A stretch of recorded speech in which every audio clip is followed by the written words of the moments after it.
So the Crash Bandicoot N Sane Trilogy lands on Nintendo Switch on June 29th, and we found out, thanks to Nintendo World Report out of E3, that the entire reason we're even getting a Switch version is thanks to one developer at Vicarious Visions who loved the Switch so much that during a weekend on their free time, unpaid work, they went home and said, hey, I wonder if I could get Crash N Sane Trilogy to run on Switch.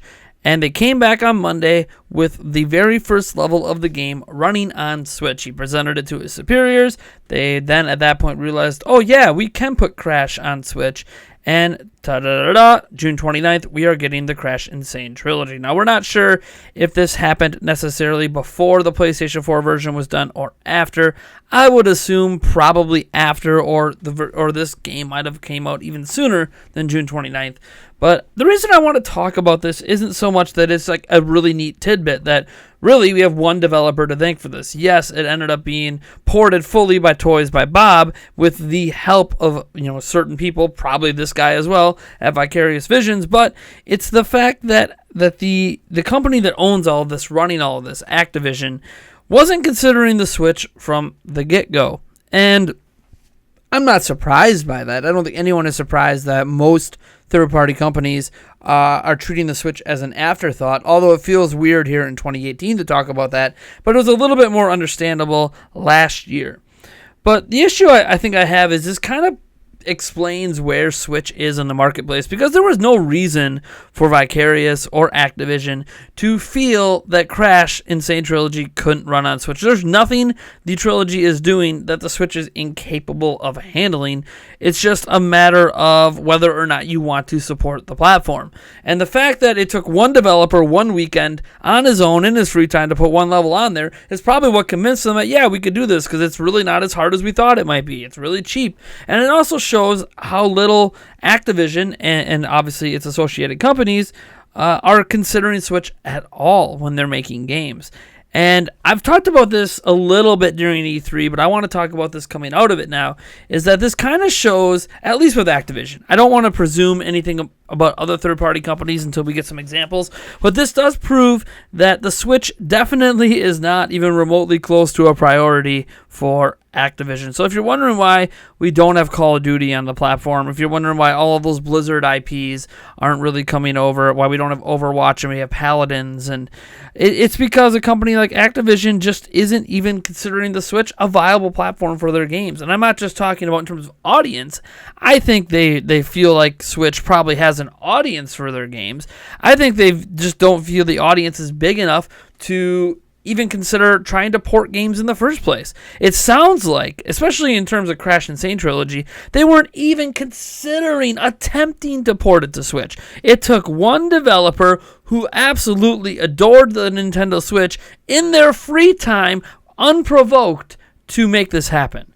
And that to me says a lot about where Switch sits with Activision, and this might even be a larger a representation of where Switch sits with most third-party developers that aren't Ubisoft or maybe even Bethesda, although all of Bethesda's new games don't appear to be coming to Switch as well. Rage 2, not coming to Switch. Fallout 76, not coming to Switch, but hey, we got Fallout Shelter. So it's an interesting conundrum we find ourselves in, where I feel like, and I've already said this a couple of times, that third parties just don't care about Switch. They really do not. They don't care if Switch sells 100 million units. It's not going to convince them to bring their biggest and best games to Switch. And the thing is, Crash N Sane Trilogy isn't even like a really big modern-day game, right? It's an HD remastering of the original Crash series of games. And yeah, for the first time ever, they're on Nintendo platforms, and they're making a big deal out of it, and they're acting like everyone's behind it.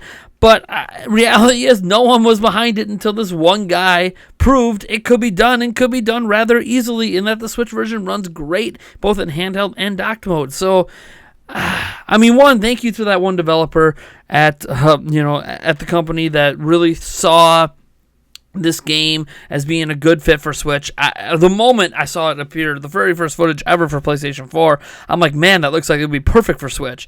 And so I'm glad there was a developer out there that actually agreed with it and was able to convince the company to support the platform and get development going on it. But more than that, I want third parties to start to look in the mirror a bit about certain games on Switch.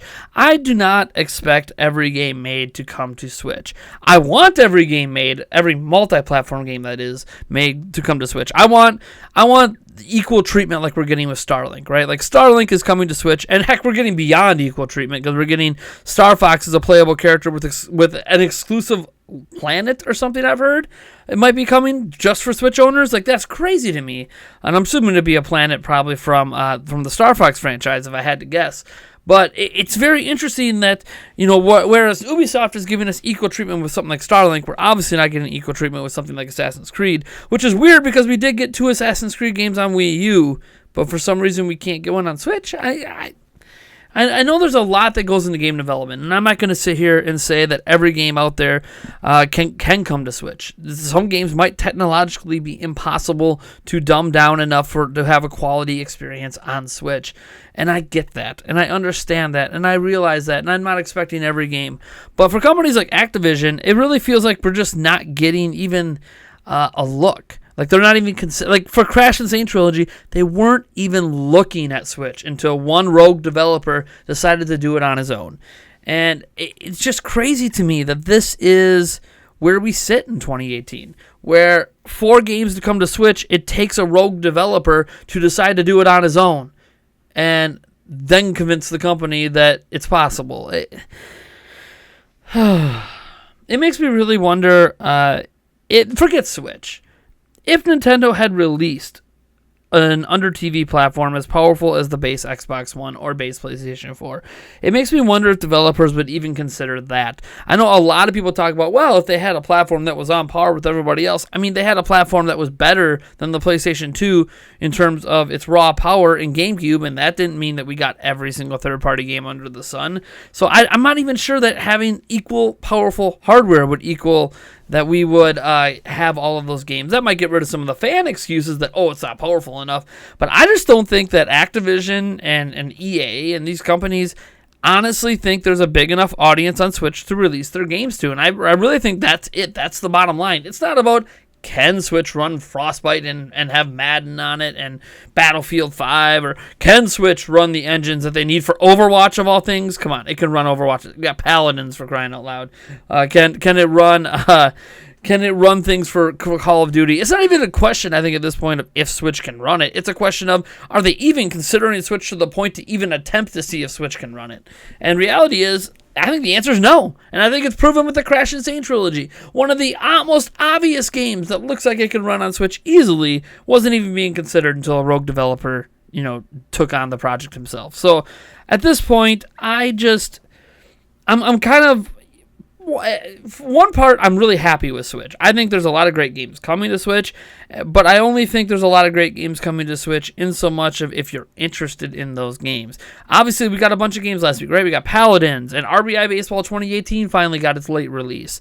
We got, Fortnite, and the Octoling DLC, and we have Mario Tennis Aces this week, and we have Crash and Wolfenstein 2 next week, and we have a whole bunch of games coming in July, Octopath Travelers and all that stuff. And that's all great, but one thing that's nice about the other platforms, about PlayStation 4 and Xbox One, not just the exclusives, especially on the PlayStation 4 side, but the variety of content. Now, we have, I would argue, a decent variety of content on Switch, especially if you love indie games, but it's not even close to the level of PlayStation 4 and Xbox One. And part of that's because we're not getting equal treatment from AAA third-party developers, especially in the West. Heck, even in Japan, right? Like, Nier Automata coming to Xbox when no one was asking for it to come to Xbox, whereas they kind of tease and talk about it. We were considering maybe bringing it to Switch if fans ask for it, and it's like, why? Why do you need fans to ask for it on a platform that clearly is able to sell over 1 million copies of Xenoblade Chronicles 2? You figure Nier Automata could at least perform as well as Xenoblade Chronicles 2, especially if it gets proper promotion. It's just weird. It's weird to see how the companies are treating Switch as more of an afterthought. And I know some people are going to say it's because of the power. I don't even think it's because of that. I think it's because of reputation. I think Nintendo has a resounding reputation throughout the video game industry of we only care about ourselves, forget everybody else. And that's why I think the only way Nintendo's ever going to have Activision on board with Call of Duty or any of the Blizzard IPs, or the only way they're going to get EA on board with Madden and stuff like that, is if Nintendo reaches out and specifically says, look, we will foot some of the bill to make this happen. As an example, if Nintendo contacted Electronic Arts and said, hey, we will pay X amount of money for you guys to attempt to get Frostbite to run on Switch, I guarantee you Frostbite will be running on Switch by the end of 2018, and next year we could have all of their Frostbite games. But unfortunately, that's not what Nintendo's going to do. And you can argue out there that this shouldn't be on Nintendo to do it, but this is what happened. Nintendo has soured third-party relationships so badly. And it's not just about the lack of power in systems like Wii and Switch and even Wii U as we headed into the PlayStation 4 and Xbox One. It's not just the lack of power. It's the treatment of third parties. It's the always putting Nintendo games first in all advertising, which you can argue Nintendo should do, but then look at what Sony does. Sony puts their games on equal footing with, say, a Destiny 2 or whatever in terms of marketing, right? They make these marketing deals and they promote these third-party games like their first-party games. And Nintendo doesn't really do that unless it's a partner game, such as probably Starlink Battle for Atlas with Star Fox in it, and obviously Mario plus Rabbids Kingdom Battle. So Nintendo needs to be better about that. They need to promote those third-party games equally. They need to also, bring down some of the barriers. I think one barrier is the cartridges. The fact that almost every major third-party game that hits, we also have between 9 and 20 gigs of extra content to download on our memory cards or locally on your Switch if you happen to still have room left in those 32 gigs, is like baffling to me that Nintendo hasn't stepped in to say, look, we're going to cut the prices of our memory cards for these big AAA companies to convince them to come over, because it also makes sense for Nintendo, because Nintendo gets a cut of every sale that could probably make up for the cost of the cartridge. I know I'm getting into details that we're not 100% sure of, but we do know that Nintendo takes a royalty fee on every game sold on their platform. So the more games that are on their platform, the more money they make in royalty fees, the more and more they could probably afford to cut costs on those cartridges, as Nintendo is the sole manufacturer of the Switch cartridges. So that's just my 2 cents out there. I really want to know what you guys think about all of this. Do you think this is really the big barrier that that companies just aren't even willing to consider Nintendo as a brand anymore for releasing their games on, that they're just so happy with PlayStation 4, Xbox One, PC, that they just don't think Nintendo's worth the time? Or do you just think, yeah, it's a new platform, wait till 2019? I thought that for this year.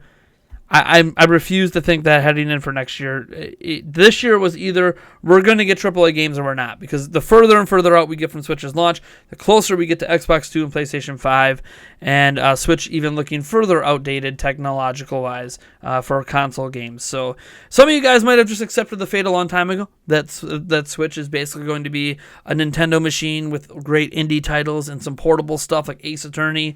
But some people might be holding out like me. Like I didn't buy Switch to play indie games. It's great that we have some great indie games on there, and I am definitely enjoying them. And obviously I bought Switch to play Nintendo games, but I also bought it on the premise of being a home console I can take with me anywheres, and that means getting those AAA games. So yeah, I'm buying Wolfenstein 2, the new Colossus next week. I'll get Crash N Sane Trilogy, maybe not next week, but soon after.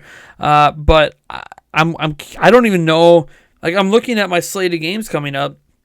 I don't know what big AAA third-party game I'm going to buy next after Wolfenstein 2, because I don't know what else is coming. I mean, Team Sonic Racing, I guess, maybe, but even though I don't think that game's that great, I don't see any really big games on the horizon. So, I don't know. Maybe I'll be proven wrong as time moves on, but for now, I am Nathaniel Rufflejans from Nintendo Prime, and if you like this video, you know what to do, and if you dislike the video, hit that dislike button, subscribe for more content, and I'll catch you in the next one.